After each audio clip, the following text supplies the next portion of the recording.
Hi guys, my name is Peter, aka King Exodus, and today we're going to be reviewing Ghostwire Tokyo. And just a reminder, I do scale from a 1 to 10, with 1 being horrible and 10 being an all-time classic. And before I start the video, how about you hit that little subscribe button down below. We talk about video games and we do some game reviews here on this channel, and would love for you to join on the next one. Like always, there's some opinions and there's some spoilers, but you're being warned now. So let's kick that intro and let's get this going, shall we?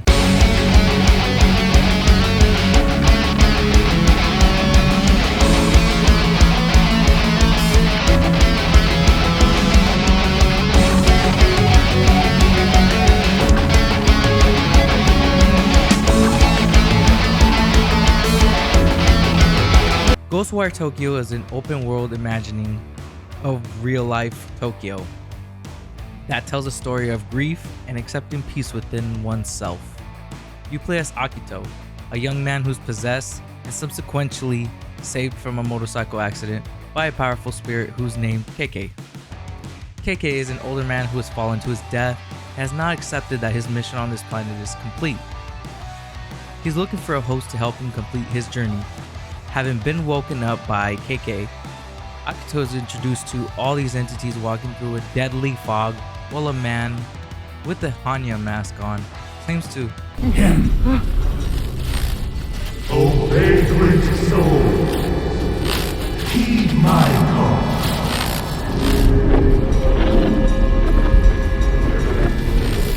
I will be your salvation,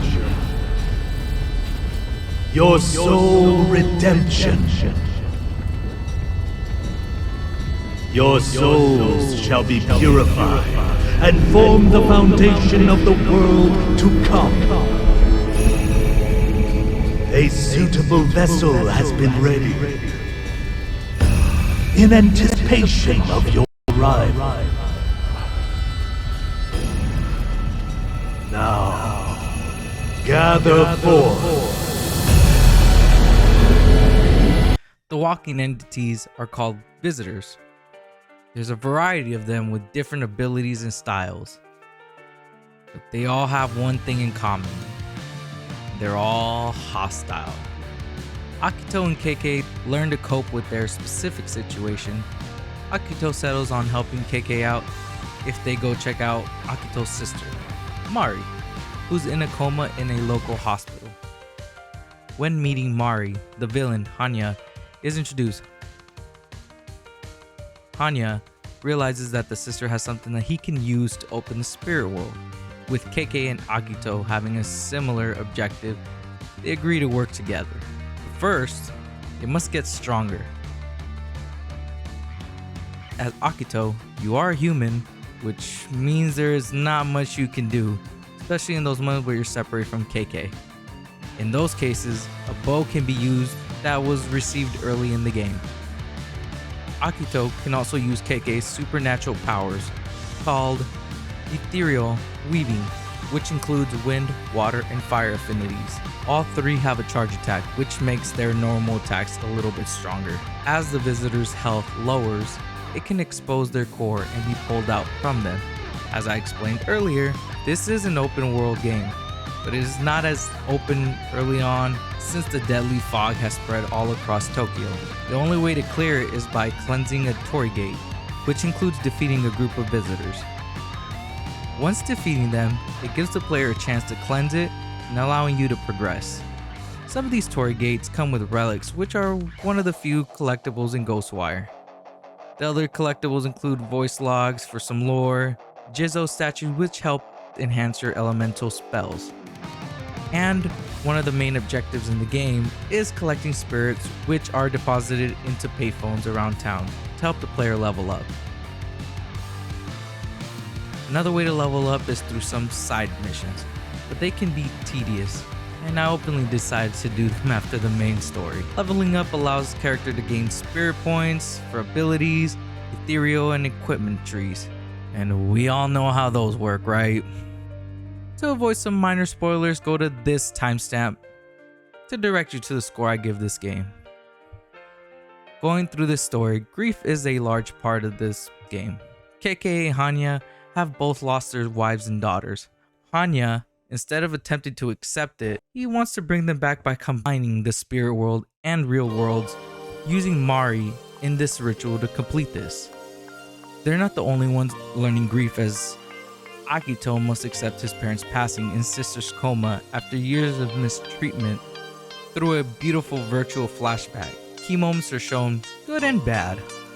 After the flashbacks, Mari will help stop the ritual and ultimately dying in Akito's arms. After a fight with Hanya and ultimately stopping his plans, the player goes through a heartbreaking ending with Mari, the parents, and as well as KK. I felt this game gave some perspective about life, and the one quote that stood out to me was, "I won't keep pretending it doesn't hurt. I'm gonna live. Even if it means feeling weak." That was pretty powerful to me. Not gonna lie, it almost did bring some tears to my eyes. I ended this game with a lot of questions instead of answers. That's okay. After the credits roll, you're brought back to an earlier chapter. It's an open world game where there's more to do after the story, right? Not a lot of complaints from my end, but I did suffer from some frame rate issues. Nothing major, mainly during some cutscenes. I played on performance mode, mind you, but maybe it was my console that was having issues, and if you know a solution to this, let me know in the comments. My only other issue is the main villain, Hanya. Wasn't as fleshed out as you might think. You only ever find out that he has a dead wife and daughter, and that's really it. From their mortal prisons, they shall be made pure. I shall finally be made one with my family again. I will say with a 7 and 10 hour plot, I mean, there's not really a lot of time to really flesh out the villain. It also gives him some mystery, but that's just a minor issue. At the time of this recording, it's currently only available on PC and PlayStation, but I fully anticipate it'll be on Xbox soon enough. Especially since this is a title by Tango Gameworks, which is a studio under ZeniMax, which Xbox bought early 2021. And with that all being said, I give Ghostwire Tokyo a 7 out of 10. What do y'all think about the score? Maybe put it down in the comments down below. And if you like this video, give it a big thumbs up and subscribe to the channel for more reviews. Like the one I just did on 12 minutes, it should be right here. There you go. Until next time, your boy King Exodus is out.